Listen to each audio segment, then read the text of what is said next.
안녕하세요. 반갑습니다. 우리 성폭력 전문 상담원 교육 지금 계속 진행하고 계시죠? 저는 초반에 그 성폭력에 대한 개념, 또 성폭력에 대한 현황들 강의했던 박미영입니다. 오늘은 어, 이미 여러분들이 앞에서 다양한 커리큘럼 가지고 이제 성폭력에 대한 전반적인 이해, 법률적인 개입들, 그리고 상담과 관련한 것들을 배웠으리라고 생각이 되고요. 저는 이제 성폭력 피해자 가족에 대한 이해와 접근, 그래서 가장 중요한 거는 성폭력 당사자에 대한 지원이 가장 중요한 첫 번째 예 그 라고 한다면, 두 번째는 성폭력 피해자들이 에게 가장 필요로 하는 건 그 피해 사실을 맘 놓고 폭로하고 또 그에 대한 지지를 받을 대상이 필요한데, 그 대상이 그 누구도 아닌 가족이어야 함에도 불구하고 이 가족들이 이 성폭력 피해자들의 피해 사실을 알게 되었을 때 대처하는 대처 능력, 대처 방법 이후에 대처들이 그 성폭력 피해 당사자로 하여금 2차 피해를 줄 우려가 있다라는 연구 결과들도 있고요. 실제 그에 대한 인제 그 당사자들의 경험에 대한 연구 결과들이 있습니다. 저는 개인적으로 인제 이 성폭력 피해에 자녀를 둔 가족, 어머니에 대한 연구를 한 경험이 있는데요. 그래서 인제 그 연구를 하게 된 계기는 피해자를 지원하기 위해서는 가장 그 피해자 가까이서 피해자를 안정적으로 그 안정이라는 건 심리적, 신체적, 정서적, 물리적, 여러 가지 환경적 또는 지원 체계로부터 이 안정적인 역할을 해 줘야 되는 게 보호자, 그 1차 보호자가 부모라고 했을 때 또는 어머니라고 했을 때 이 어머니의 반응과 대처가 어 피해자로 하여금 성폭력 피해 사실을 어 있는 그대로 안심하고 폭로할 수 있느냐 여부가 굉장히 중요한 것 같아요.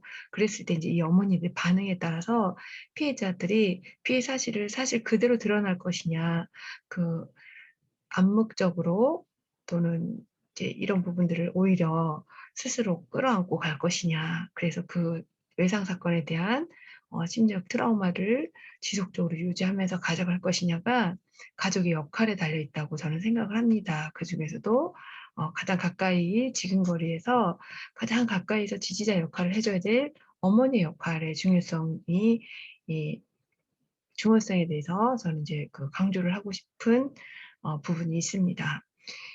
여러분들이 성폭력 전문 상담원으로서 교육을 받으시면서 피해자에 대한 이제 이야기들을 쭉 앞에 커리큘럼 통해서 많이 들으셨을 텐데, 이제는 우리 요번 시간에는 피해 당사자 이야기도 하지만 피해 당사자의 가족들이 이 피해 사실을 받아들이는 어떤 경험과 인식들, 그리고 이 경험과 인식과 관련해서 또 어떻게 지원을 해야 하는지들에 대한 부분들을 살펴볼 건데, 중요한 건 이제 제가 준비한 자료는 실질적으로 정책적으로 이 성폭력 피해자 당사자에 대한 개입도 중요하지만 가족의 개입도 중요하다. 가족의 개입이 중요한 이유는 좀 전에 말씀드린 것처럼 가장 지지자로서, 보호자로서의 역할이 부모, 가족인데, 이 부모, 가족 역시도 피해자로 바라봐야 된다는 관점. 그래서 저는 출발하고자 합니다.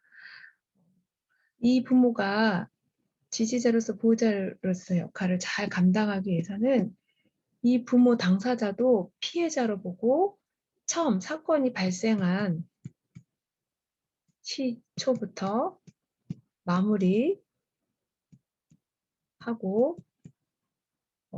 일상생활 복귀까지 이 모든 일련의 과정을 이 가족이 함께 한다라고 했을 때 그러면 이 가족도 이 피해 사실에 대한 충격으로부터 이 가족도 또는 또 하나의 외상을 경험한 거기 때문에 이 외상에 대한 지원 부분들을 우리가 해 줘야 된다라는 관점에서 출발하고자 합니다.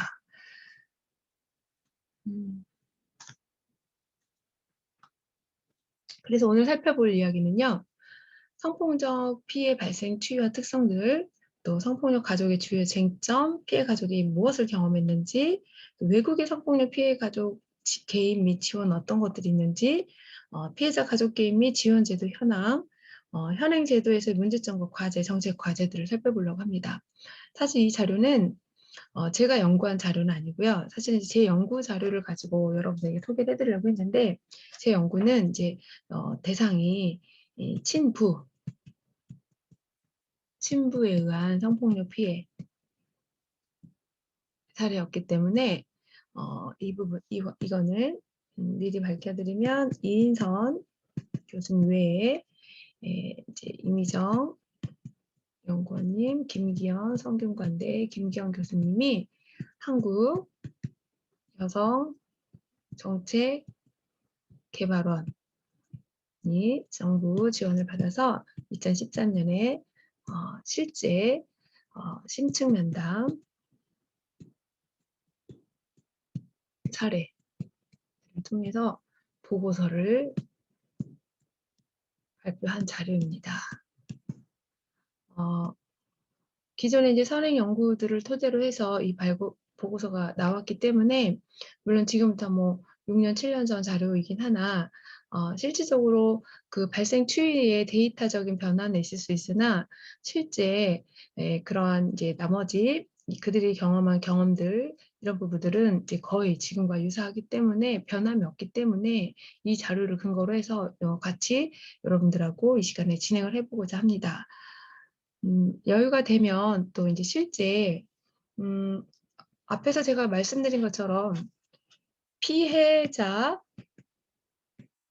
당사자 뿐만 아니라 and 가족에 대한 개입을 동시에 해야 된다. 그리고 피해자도 당사자도 피해자지만 피해자 가족도 피해자로 보아야 하는 관점에서 출발하자. 라는 부분들을 여러분들이 같이 인식을 하셨으면 좋겠고요. 그랬을 때 종전에 과거에 연구 결과들은 실제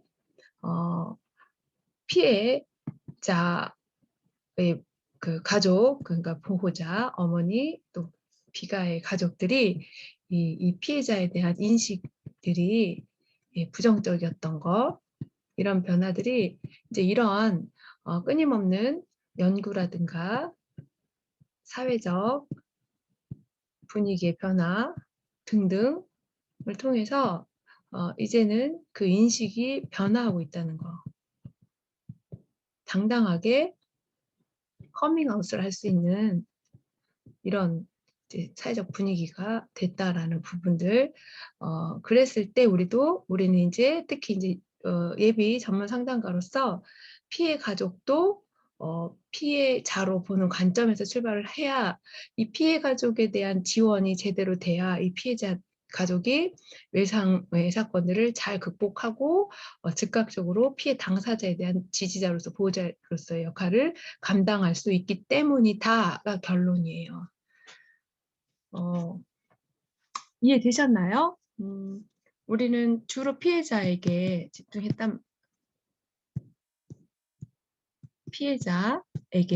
집중을 했단 말이에요. 이 부분을. 그러나 이 피해자가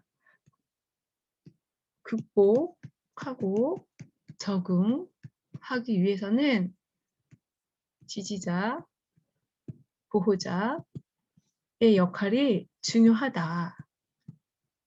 그러면 이 지지자, 보호자 역할은 누가 하느냐?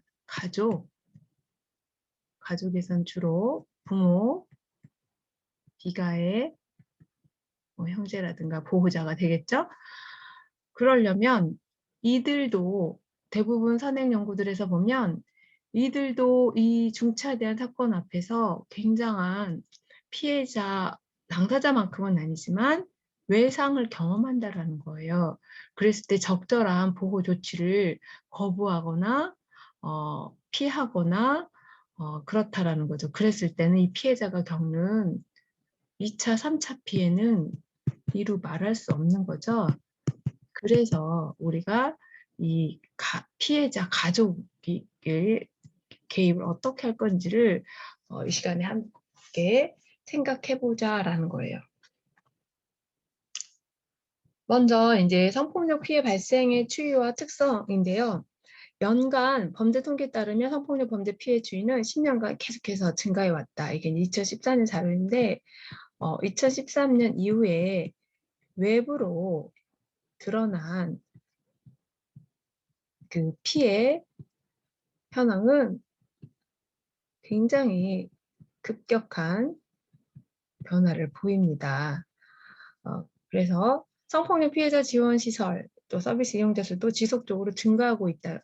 이제는 음성화하지 않고 외부로 커밍아웃하는 사회적 분위기이기 때문에 이제는 이런 성폭력 관련한 지원 체계를 이용하는 율이 많아졌다라는 거죠. 글씨가 여러분 깨끗하게 안 써져도 이해해 주세요. 이게 노트북에다가 제가 펜으로 쓰는 거니까 제 의도와 상관없이 막 이렇게 돼가지고 조금 죄송합니다. 2012년에 성폭력 피해자 통합지원센터에 접수된 피해자 연령별 통계에 따르면 미성년자 피해자가 과반수에 이르러서 아동 청소년 성폭력 피해가 매우 심각한 것으로 나타나고 있고요. 미성년 피해자의 경우 친족에 의해서 또 친인척에 의한 피해가 가장 높다는 것입니다. 앞에서도 살펴봤겠지만 전체 성폭력 피해자 중에 아는 사람에 의한 성폭력이 80%가 넘는다고 해요. 그러니까 일면식이 있는 대상에게 성폭력 피해를 받은 경우가 대부분이라는 거죠. 그래서 2013년에서 한국 성폭력 상담소 통계에 따르면 가족 친인척에 의한 상담 의뢰가 과반수로 높게 나타나서 성폭력 피해의 초기 대응에서 가족과 친인척이 중요한 역할을 할 수 있음을 시사하고 있다. 그래서 제가 이제 바로 한국 성폭력 상담소에서 매년 그 성폭력 상담소에게 의뢰된 상담 통계를 내서 발표를 하거든요. 근데 이제 이 상담소가 그래도 가장 우리나라에서 대표적인 성폭력 상담을 하고 또 이와 관련한 자료집을 발간하는 기관으로서 대표성을 띠기 때문에 이게 가장 정확하다라고 보시면 돼요. 그래서 한국 성폭력 상담소는 이제 1991년에서 20년까지 30년 동안 86,549회 상담을 해왔고 매년 한 해 동안 상담 통계를 분석해서 이제 달라지는 성폭력에 대한 경향을 짚어보고 있는데요. 그런데 이거는 이 상담소에 상담 의뢰를 한 건수잖아요. 그렇기 때문에 실제 의뢰하지 않은 음성에 있는 피해자가 드러나지 않은 피해자가 더 많다라는 거죠. 그리고 실제 경찰청 자료, 법무부 자료는 또 다르게 나옵니다. 경찰청과 법무자는 신고 접수에 의해서 그 분석된 자료이기 때문에 이 수치와 또 다릅니다. 그래서 2020년 보건상담소에서 진행한 전체 상담소에 1,324회 779건이 상담을 했고요. 이 중에 성폭력 상담이 총 1,258, 즉 715건이 성폭력에 대한 것이었고 기본 상담 통계와 또 카메라 이용 촬영 및 준강간, 준강제추행 상담의 세부 통계를 한번 분석해서 제시를 했어요. 그래서 2020년 기본 상담 통계 연도별 현황들 쭉 봐서 피해자, 성별, 연령별 상담 현황이 93.6%가 여성 피해자이고 남성 피해자도 6.2%에 해당이 된다. 사실 그리고 가해자 성별, 연령별 상담 현황에서는 전체 가해자의 93.1%가 남자, 이 중 성인이 77.2%가 가해자라는 거, 또 상담 의뢰인별 상담 현황에서는 전체 상담 중 67.8%가 본인이 직접 상담을 의뢰했다라는 것, 30.6%가 대리인 상담으로 진행했다는 점, 또 피해 유형별, 연령별 상담 현황에서는 전체 유형 중에서 강제추행, 또 강간 피해 상담 건수 거의 비슷했고, 가해 유형, 연령별 상담 현황에서는 성인 가해자가 전체의 81.5%, 피해 연령별 피해자와 가해자의 관계는 아는 사람에 의한 피해가 말씀드린 것처럼 89.2%, 거의 열의 9명은 아는 사람 중에서 발생한다라는 거죠. 이제 세부적으로 보면 카메라 이용 촬영 관련한 상담 세부 통계 및 분석에서 데이트 상대에 의한 카메라 이용 촬영 피해가 44%로 가장 데이트 폭력이 이제 또 다른 폭력 피해로 대두되고 있다고 저도 이제 제 강의할 때 말씀을 드렸던 것 같은데, 이 데이트 폭력 중에서도 촬영, 불법 촬영, 동의되지 않은 촬영, 그리고 동의했다고 하더라도 이걸 외부로 노출시키는 부분들을 동의하지 않고, 상대방이 동의하지 않고 노출시키는 이런 것들도 다 여기에 해당이 되고요. 카메라 이용 촬영 상담 건수 중 여성 피해자가 94%, 성인 여성이 78%, 전체 카메라 이용 촬영 상담 중 66%가 불안을, 그러니까 자기 너무 당황스럽죠. 예를 들면 자기를 언제 불법을 촬영을 했는지, 그리고 지금도 누군가가 나를 감시하고 보고 있다라는 그런 불안들을 경험하는 건 당연한 거죠. 피해 촬영물은 주로 채팅 앱이나 성인 사이트를 통해서 유포되기 때문에 불안한 거죠. 그리고 전체 카메라 이용 촬영 상담 중 68%가 법적 지원을, 그러니까 다 법적으로 처리해 주세요. 그러니까 70%에 육박하게 요청을 했다라는 것입니다. 준강간, 준강제추행에 대한 상담 세부 통계 및 분석을 살펴보시면 술과 약물, 수면 상태를 동반한 성폭력, 이 술 취한 상태에서 약물을 취한 상태에서 성폭력, 또 준강간, 준강제추행으로 분류되지 못함, 이런 상황에서는 술, 약물, 수면 동반, 강간은 18, 술, 약물, 수면 동반, 강제추행은 33.1, 준강간은 38.4, 준강제추행 10.5%로 상반된 분포를 보인다. 우리가 연예인 탤런트 중에 누구였죠?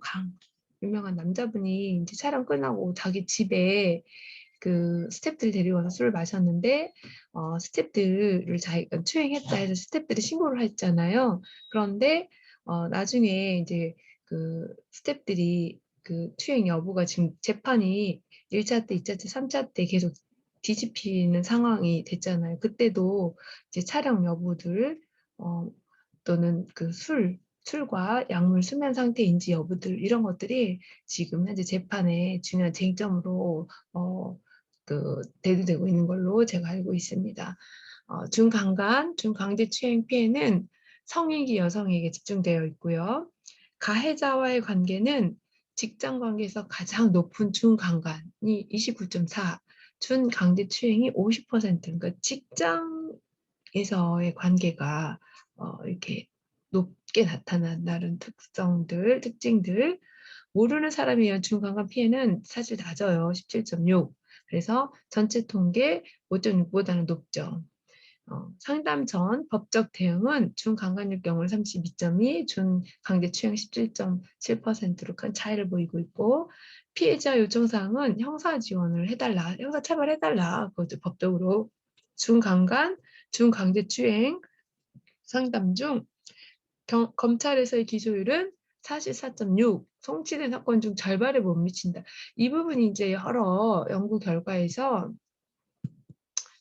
신고한들 송치돼서 사건으로 분류되는 건수율이 낮다라는 거예요. 이 부분 때문에 실제 경찰청 법무부 통계가 낮은 이유예요. 네. 그다음에 법적인 진행을 망설이는 이유는 처벌의 불확실성이 12건, 30.8%. 그러니까 뭐 법적으로 소송 걸어도 결국은 뭐 근거 없다 뭐부터 시작해 가지고 계속해서 상고심으로 넘어가서 유죄됐다, 무죄됐다 이제 이런 과정들에 대해서 그 피로도 때문에 아예 그 법적 처리를 철회하는 경우도 많이 있습니다. 그걸 얘기를 하는 것이고요. 이제 앞의 자료는 한국 성폭력 상담소의 자료 지금 작년 바로 기준의 자료들을 살펴봤습니다. 이게 지금 현재의 상황이라는 것이고요. 이제 본격적으로 성폭력 가족에 있어서 우리가 봐야 될 주요 쟁점들입니다. 이 주요 쟁점들은 아동이 성폭력 피해의 후유증을 극복하는 데 있어서 부모의 역할이 매우 중요하다는 점 언급했습니다. 이 때문에 아동 성폭력, 친족 성폭력에서 피해 아동뿐만 아니라 가족에 대한 개입이 굉장히 필요하다. 또 피해자의 가족 구성원은 성폭력 사건이 가족 관계와 각 구성원에 미치는 영향으로 해서 고통을 받을 수밖에 없다. 그리고 성폭력 피해자의 회복뿐만 아니라 피해자 가족의 회복을 위한 지원도 필요하다. 그래서 지금 최근 연구 자료에서는 제가 말씀드린 것처럼 이 피해자 가족도 피해자 관점에서 접근해 주자. 그리고 동시 접근하자라는 게 이제 지배적인 어 지금 현재 쟁점의 추이들입니다. 그리고 아동 성폭력 또는 친족 성폭력이 발생한 가족은 가족 내에 다른 위험 요인이 존재할 가능성이 있죠. 그래서 이런 위험 요인은 성폭력의 위험을 높일 수 있을 뿐 아니라 성폭력 발생 후 피해자와 가족의 회복에도 부정적인 영향을 미칠 수 있으므로 가족의 취약 요인을 사정하고 지원하는 것이 필요하다. 적절한 대응과 조치를 취하지 않았을 때 대부분 성폭력이 발생한 가족의 취약성이 해결되지 않으면 재피해 발생 우려가 있다라는 거예요. 그래서 이 부분에 대한 제대로 된 사정을 통해서 개입을 해야 된다. 이 부분을 얘기를 하고 있습니다.